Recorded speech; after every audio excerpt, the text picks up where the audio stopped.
এই সময়ে পূর্ব মেদিনীপুরের ভগবানপুর বিধানসভা কেন্দ্র ঘিরে রাজনৈতিক পরিস্থিতি ক্রমশ জটিল হয়ে উঠছে।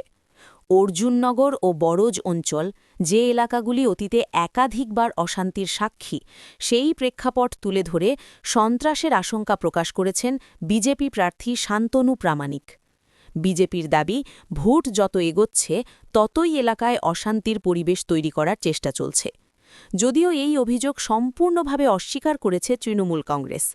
তাদের বক্তব্য, বিরোধীরা রাজনৈতিকভাবে লাভবান হতেই এ ধরনের অভিযোগ তুলছে, বাস্তবে পরিস্থিতি শান্তিপূর্ণ।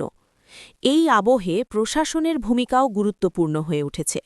স্পর্শকাতর এলাকাগুলিতে নজরদারি বাড়ানো, কেন্দ্রীয় বাহিনী মোতায়েন, এসব নিয়েই জোর আলোচনা শুরু হয়েছে রাজনৈতিক মহলে। স্থানীয় মানুষের একাংশের কথায় অতীতের অভিজ্ঞতা থেকেই উদ্বেগ রয়েছে, তবে তারা চাইছেন শান্তিপূর্ণ পরিবেশে ভোট হোক।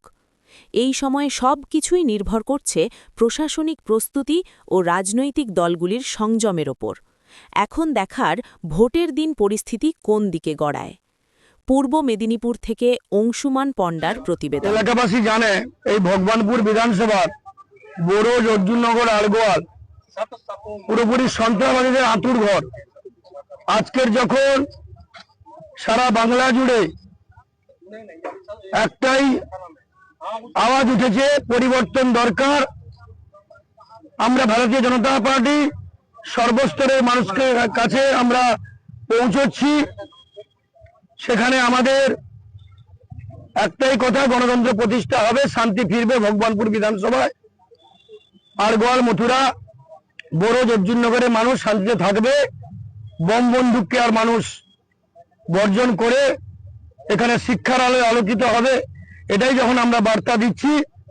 আমাদের আলগোয়াল অঞ্চলের 700 মাইল বুথে দিনের পর দিন ধরে অত্যাচার চলছে ভারতীয় জনতা পার্টি কার্যকর্তাদের উপর। বাড়িঘর ভাঙচুর, বম বন্দুক চলছে। গত পরশুদিন রাত্রে গুলি চালিয়েছে, বম ফাটিয়েছে। আজকের সকাল থেকে, গতকালও হয়েছে, আমাদের ফ্ল্যাগ ফেস্টুন ছিঁড়েছে। আজকের সকাল থেকে সেখানে আমাদের বুথ সভাপতি মজুদা আছেন, ওখানে সংখ্যালঘু ভাই, রাষ্ট্রবাদী সংখ্যালঘু ভাই, ওনার বাড়িতে ঘেরাও করে বম বন্দুক চালিয়েছে। ওনার ছেলে এবং ঘর ভেঙেছে, ওনার ছেলের আঘাতও লেগেছে।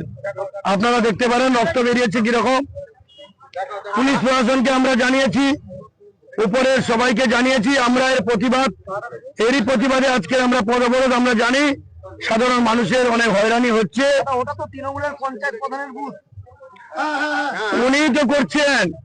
এখানে তৃণমূলের যে সন্ত্রাস বাহিনী, গুন্ডা বাহিনী, এরা হারমাত, এরা বন্ধ মালিক ওখানে আছেন। আমি ওই রকম লোকগুলোর নাম নিতে চাই না। আমরা এখানে জ্ঞানের আলো আলোকিত করতে এসেছি। ভারতীয় জনতা পার্টি গণতন্ত্র প্রতিষ্ঠা করবে, সুখে শান্তিতে মানুষ থাকবে, আগামী ভবিষ্যৎ প্রজন্ম সুরক্ষিত থাকবে, জ্ঞানের আলো আলোকিত হবে। এটাই আমাদের বার্তা, এটাই পরিবর্তনের বার্তা। সেখানে পুলিশ প্রশাসন নির্বিকার দর্শকের ভূমিকা পালন করছে। বারে বারে বলা সত্ত্বেও এখানকার ওসি কোন রকম কর্ণপাত করেনি।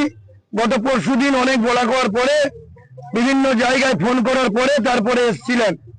একবার এসে ঘুরে গেছেন, ফ্ল্যাগ ফেস্টুন দিয়ে কোনো কিছু রাখছে না।